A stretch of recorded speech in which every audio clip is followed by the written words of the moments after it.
Di dunia yang makin kacau ini, pernah nggak sih kita mikir apa yang bikin sistem kesehatan kita bisa tetap bertahan? Nah, hari ini kita bakal bahas jawabannya, dan mungkin ini sesuatu yang nggak kepikiran sama kita semua, keperawatan bencana. Kita semua kan lihat sendiri ya, mau itu banjir, pandemi, atau gempa bumi, dampaknya ke masyarakat tuh nyata banget. Dan siapa yang selalu di garda terdepan? Ya, sistem kesehatan kita yang seringkali dipaksa kerja sampai titik penghabisan. Jadi pertanyaannya simpel sebetulnya. Waktu bencana datang dan semuanya kacau, apa sih yang bikin rumah sakit kita nggak langsung ambruk? Jawabannya, nah ini dia yang menarik dan mungkin bakal bikin Anda kaget. Oke, kita langsung masuk ke inti masalahnya ya. Biar paham tantangan zaman sekarang, kita harus kenal dulu nih medan perangnya.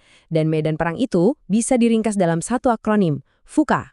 FUKA, dengar-dengar kayak istilah di ruang rapat ya. Tapi jangan salah, 4 kata ini, volatility, uncertainty, complexity, dan ambiguity, ini adalah kenyataan pahit dari bencana-bencana modern. Ini yang bikin sistem kita kayak ditekan dari semua sisi. Yuk kita kupas satu-satu. Pertama, volatility atau volatilitas.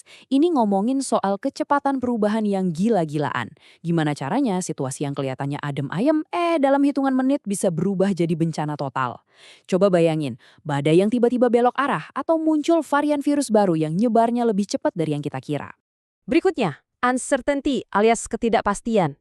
Ini tuh kayak kita lagi jalan di tengah kabut tebel banget. Kita nggak tahu apa-apa, korbannya ada berapa, kerusakannya separah apa.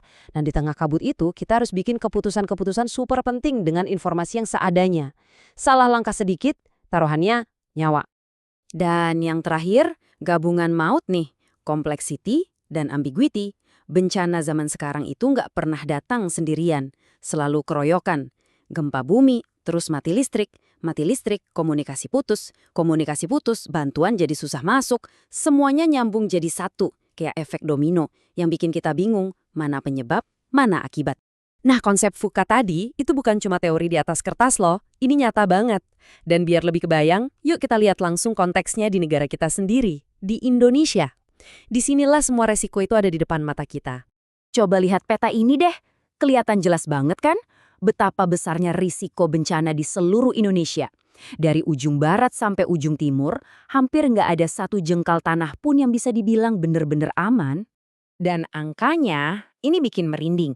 Lebih dari 120 gunung berapi aktif. Itu jumlah paling banyak di seluruh dunia. Bayangin aja, jutaan orang hidup di bawah bayang-bayang resiko yang konstan setiap hari. Terus kenapa bisa begitu? Nah, ini dia penyebab utamanya secara geologis. Posisi Indonesia itu unik sekaligus berbahaya, karena kita persis ada di pertemuan 3 lempeng tektonik raksasa dunia. Jadi yang nggak heran kalau kita jadi langganan gempa dan tsunami. Ini takdir geografis kita. Oke, jadi kita udah lihat situasinya. Dunia yang FUKA, risiko di Indonesia yang super tinggi, jelas kita nggak bisa lagi pakai cara-cara lama buat ngadepin ini semua. Kita butuh perubahan cara berpikir yang total. Dan disinilah pembahasan kita jadi makin seru. Kita harus mikirin ulang peran perawat dalam penanggulangan bencana. Lihat perbandingannya di sini. Kelihatan banget bedanya. Kalau dulu, kita mungkin mikir keperawatan bencana itu cuma tim cadangan yang dipanggil kalau ada apa-apa. Sifatnya reaktif. Tapi sekarang, nggak bisa gitu lagi. Kerangka barunya menempatkan mereka sebagai pusat, sebagai mesin utama yang proaktif. Mereka adalah sistem adaptif yang jadi jantung dari setiap respons bencana. Ini dia intinya. Perawat bencana itu bukan lagi sekedar tukang suntik atau robot yang cuma nurut perintah. Mereka adalah apa yang disebut agen adaptif. Mereka lah orang-orang di lapangan yang setiap detiknya harus bikin keputusan kecil, tapi dampaknya bisa raksasa. Mereka lah yang mengubah aturan-aturan kaku di atas kertas jadi aksi nyata yang menyelamatkan nyawa. Terus apa aja sih senjata yang harus dimiliki seorang perawat untuk jadi agen adaptif ini?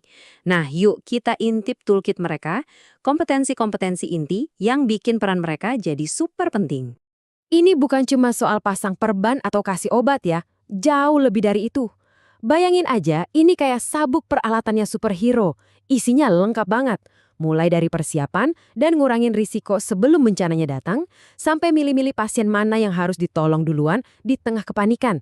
Belum lagi kasih dukungan psikologis ke korban yang trauma dan koordinasi sama tim lain. Ini benar-benar keahlian 360 derajat. Dan semua keahlian super ini dipakainya di mana? Bukan di ruangan ber-AC yang nyaman, tapi ya di sini, di tengah lumpur, di antara reruntuhan, di titik nol bencana. Mereka jadi jembatan hidup antara sistem kesehatan yang besar dan para korban yang butuh pertolongan detik itu juga. Kalau para perawat ini diberdayakan dengan semua toolkit tadi, dampaknya itu dahsyat. Ini bukan lagi sekedar biar respons bencananya jadi lebih cepat. Oh bukan, ini soal membangun sistem kesehatan yang akarnya jauh lebih kuat. Gimana caranya? Yaitu dengan membangun 3 kapasitas kunci ini.